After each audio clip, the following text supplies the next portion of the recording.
Hey everyone, this is Derek Bros with the Conscious Resistance Network, and today we're going to talk about 5G. Before we get into that, let me remind you guys to bookmark theconsciousresistance.com so you can get all of our latest content, and of course subscribe to our email newsletter to get everything into your inbox.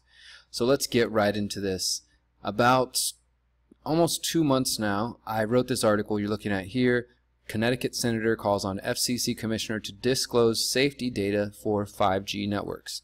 And in this article, I talk about how Connecticut State Senator Richard Blumenthal has called on the Commissioner of the FCC to provide documentation confirming statements regarding 5G safety.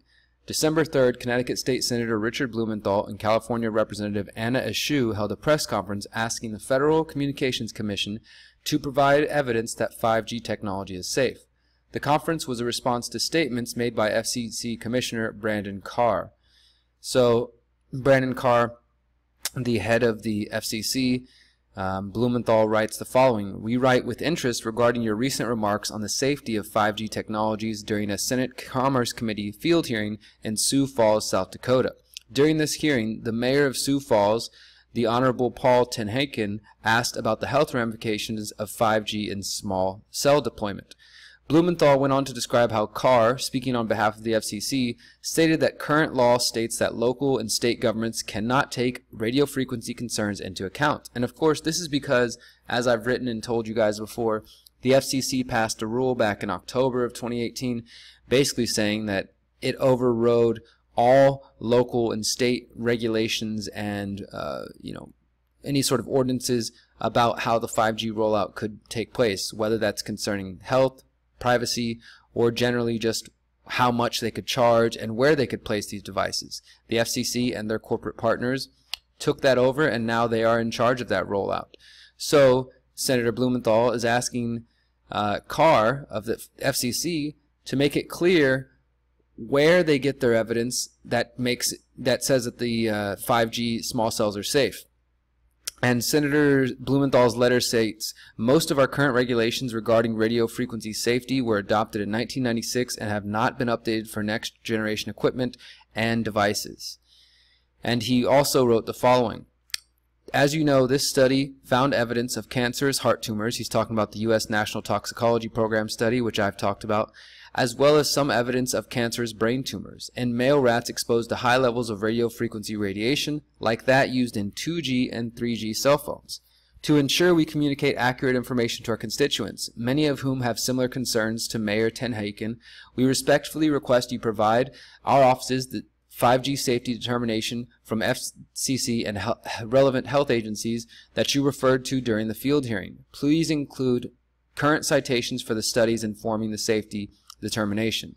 And they gave him a deadline of December 17th to respond to that. So I've been kind of keeping an eye on this, and then I noticed the other day there was this session. There was on February 6th, "Winning the Race to 5G and the Next Era of Technology Innovation in the United States," where there was a whole host of U.S. politicians and these witnesses, including the president of the CTIA, the Cellular Telephone Internet Association, which is basically a lobby for big wireless. This is also the same industry here that has given Houston's Mayor Sylvester Turner the 5G Wireless Champion Award. So they represent the big tech, big wireless lobby.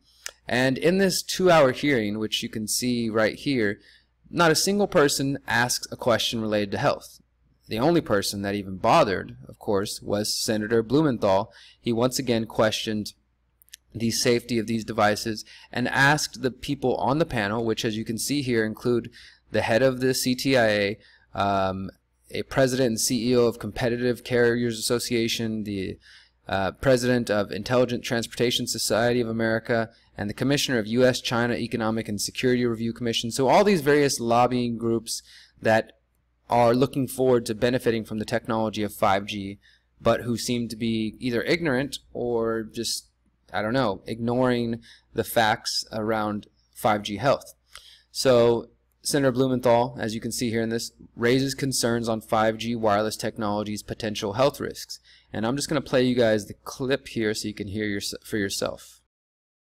Mr. Chairman, thank you for having this hearing. We've heard from a lot of witnesses from you today and others previously about the very important potential of 5G technology. It promises to bring us a new era of connectivity with internet speeds as much as 5 times faster than what we have today, with much lower latency, and that's all a good thing. But 5G, as you well know, also uses higher frequency waves that don't travel as far and will rely on a network of hundreds of thousands, potentially millions of small cell sites. And the question then is, are there any health implications, any public safety implications to those additional sites that are likely to be located close to homes, schools, workplaces, and closer to the ground? Correct? Correct, Senator. Yes. So in December of 2018, I sent a letter to FCC Commissioner Carr asking him to cite for me recent scientific studies demonstrating the safety of this technology. What research has been done, where has it been published and compiled. He has essentially failed to do so, and just echoed the general statements of the FDA, which shares regulatory responsibility for cell phones with the FCC. If you go to the FDA website, pretty unsatisfactory. There basically is a cursory and superficial citation to existing scientific data saying, quote, "The FDA has urged the cell phone industry to take a number of steps, including support additional research on possible biological effects of radio frequency fields for the type of signal emitted by cell phones." I believe that Americans deserve to know what the health effects are, not to prejudge what scientific studies may show, and they deserve also a commitment to do the research on outstanding questions. So my question for you, particularly Mr. Gillen and Mr. Perry, how much money has the industry committed to supporting additional independent research? I stress independent research. Is that independent research ongoing? Has any been completed? Where can consumers look for it? And we're talking about research on the biological effects of this new technology. Thank you, Senator. I think, thank you for your focus on the issue. Safety is paramount, and as you alluded to, we rely on the expert agencies, we rely on the findings of the FDA and others as to the requirements to keep all of us safe. There are no industry-backed studies, to my knowledge right now. Happy to visit with you as to what opportunities you think there needs to be more studies, and we're always for more science. We also rely on what the scientists tell us. So essentially, the answer to my question, how much money? Zero. I can certainly follow up with you, Senator. To my knowledge, there's no active studies being backed by industry today. Anybody else know of industry commitments to back research, fund it, support it, to ascertain scientifically the health effect? Senator, I'm not aware either, but I do know that with small cells especially, you're going to have lower power levels. And of course, as from a carrier perspective, you want to be able to manage interference so that that interference is the lowest interference possible. So I would think that some of those studies or some of that information could be utilized in looking at the health consequences. But no, I'm not aware of any. So there really is no research ongoing. We're kind of flying blind here, so far as health and safety is concerned. Thank you, Mr. Chairman. Thank you. So there you go. That's Senator Blumenthal from Connecticut. And as he said, we're just kind of flying blind here. Now, it does say that he did get a response from Brendan Carr, who is again the commissioner of the FCC, This is, as I said, in response to their letter to him. I appreciate the chance, blah, blah, local governments are critical partners. It's funny, he says, local governments are critical partners in building wireless infrastructure.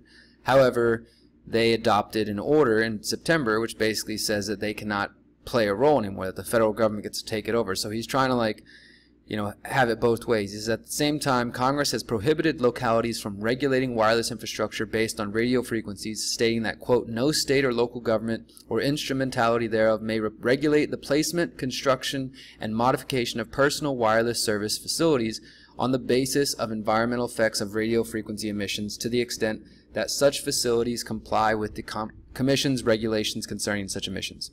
What that jumble of words means is that the federal government's in control. The local and state governments can't do anything. They can't decide to remove or regulate the placement, construction, or modification of wireless devices based on environmental effects of radio frequency emissions, unless it coincides with what the FCC has already said.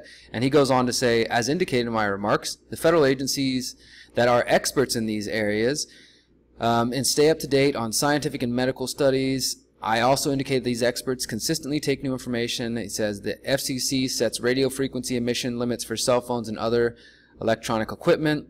And he quotes Dr. Jeffrey Shuren of the FDA, this is the guy who, as soon as the National Toxicology Program study came out, he basically came out and said, like, hey, this shouldn't apply to 5G, don't pay any attention to it. Your letter references a recent report by the National Toxicology Program. And he goes on to say that Dr. Shuren of the FDA confirmed his agency's determination that, quote, the current safety limits for cell phone radiation remain acceptable for protecting public health. And he says that this is based on, quote, hundreds of studies from which to draw a wealth of information about these technologies. And he goes on to say, again, we have relied on decades of research and hundreds of studies to have the most complete evaluation of radio frequency energy exposure. This information has informed the FDA's assessment of this important public health issue and given us the confidence that the current safety limits for cell phone radio frequency energy exposure remain acceptable for protecting the public health. And he said the FDA has reviewed and will continue to review many sources of scientific and medical evidence. So they're basically saying, look, we looked into it and there's no problems. And you could choose to believe the FCC. You can choose to believe this government agency when they say that there are no health studies. But look my little folder right here. This is just a list of a few studies here that I've found. And if you guys have also watched my video, sorry I was wrong about 5G, you know that I listed other studies in that video looking at the very same thing. I'm not sure if this is going to open, but my point here is that there are studies that exist. They may be saying that, hey, we haven't seen any studies, we don't know anything about that. But you don't have to look that far to see that studies that have looked into the range, that the spectrum that 5G is going to operate on, have found a variety of things. Here's the exposure to magnetic field non-ionizing radiation, the risk of miscarriage. This is one of the studies I've talked about before as well. You can look into that. And I mean, just look in the PubMed journals, and there's so much data on the effects, both potential tumors and cancers, as well as stress, lack of sleep, and all kinds of different things. We talked about this in our recent interview with Theodora Scarrato of the Environmental Health Trust, and you can watch that if you haven't as well, if you're still skeptical about the health effects. Again, the FCC commissioner is saying they looked into it, nothing to see here. Senator Blumenthal of Connecticut still raising questions, still asking these questions in this video. And this hearing was pretty much just a snooze fest of people who are in love with the technology and who don't want to ask any questions. They don't want to be slowed down. There's billions of dollars to be made off this.